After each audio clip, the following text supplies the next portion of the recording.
One day, Edward was in the shed where he lived with the other engines. They were all bigger than Edward and boasted about it.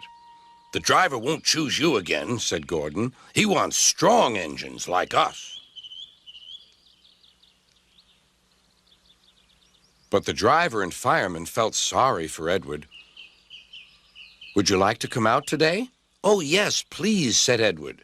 So they lit his fire, made lots of steam, and Edward puffed away.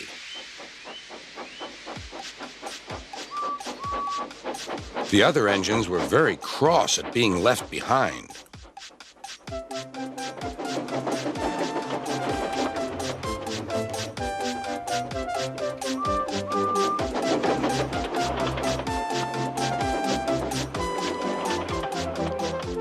Edward worked hard all day. The coaches thought he was very kind, and the driver was very pleased.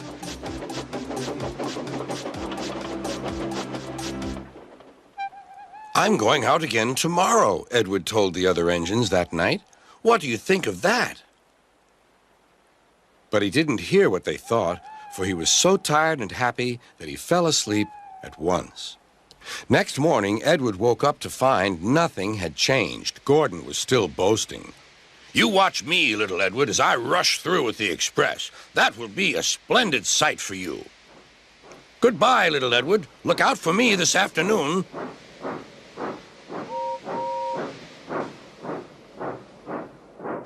Edward went off to do some shunting. He liked shunting. It was fun playing with freight cars. He would come up quietly and give them a push. Then he would stop, and the silly freight cars would go bump into each other. "Oh!" they cried. "Whatever is happening?"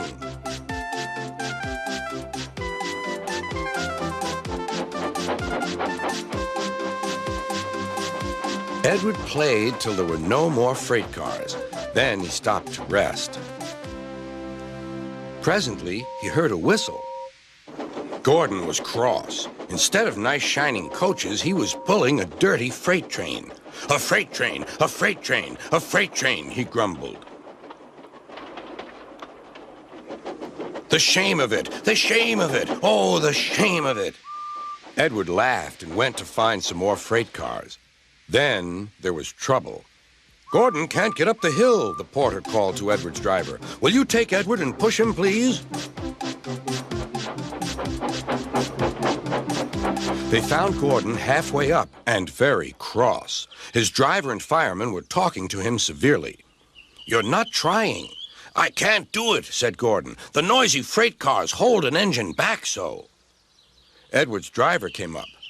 "We've come to push." "No use at all," said Gordon. "You wait and see," replied Edward's driver.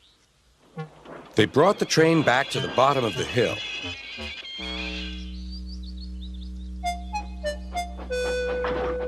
"I'm ready," said Edward. "No good," grumbled Gordon. They pulled and pushed as hard as they could.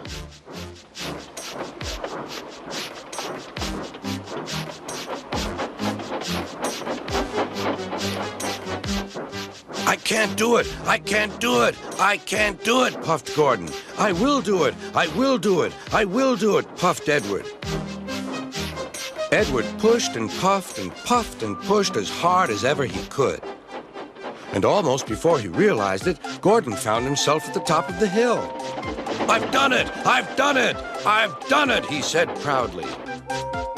He forgot all about kind Edward and didn't say thank you.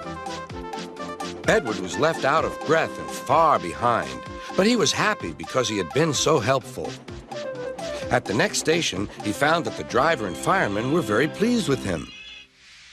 The fireman gave him a nice long drink, and the driver said, "I'll get out my paint tomorrow and give you a beautiful coat of blue with red stripes. Then you'll be the smartest engine in the shed."